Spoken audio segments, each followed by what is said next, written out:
Talambuhay 18. Noong ako ay nag-aaral pa sa high school o mataas na paaralan, ako ay nagtatrabaho sa umaga sa pabrika ng sardinas. At nililinis namin o nilalagyan namin ng mantika ang ibabaw ng lata ng sardinas. Maaga ang pasukan at ang trabaho ay pakyawan. Hindi ko na matandaan kung paano ang sweldo noon o por piraso ba, per kahon. Per kahon kasi 24 laman o 24. At siyempre may mga kasama kami at yun ay pakyawan. So, bilisan o pabilisan ng trabaho. At yung mga panahon na yon ay maaga nakakaang pumapasok para kahit paano makarami.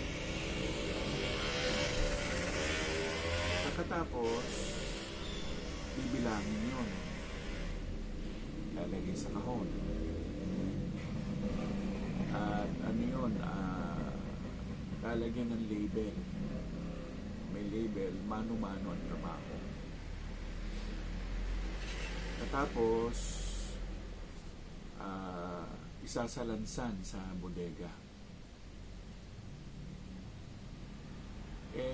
Minsan maliit lang ang kita kasi konti lang ang production. Minsan naman marami kasi marami ang production.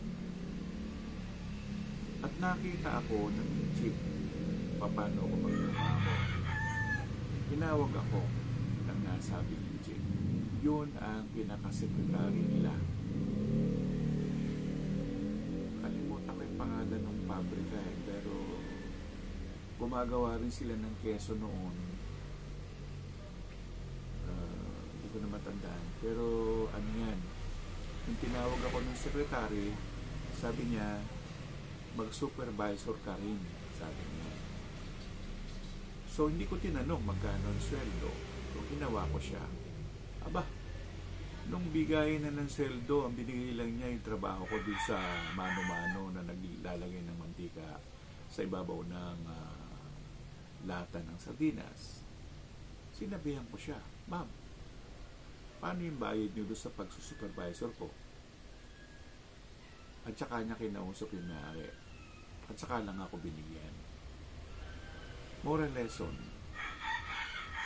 Kung hindi ka magrereklamo sa pang-aagrabyado sa'yo, walang magtatanggol sa'yo. Kung tama ka, gawin mo ang tama. Kung mali ka, huwag ka nang humabol. Pero kung meron kang karapatan, gawin mo. Magsalita ka kasi pag nanahimik ka, iisipin nila na kaya ka nila.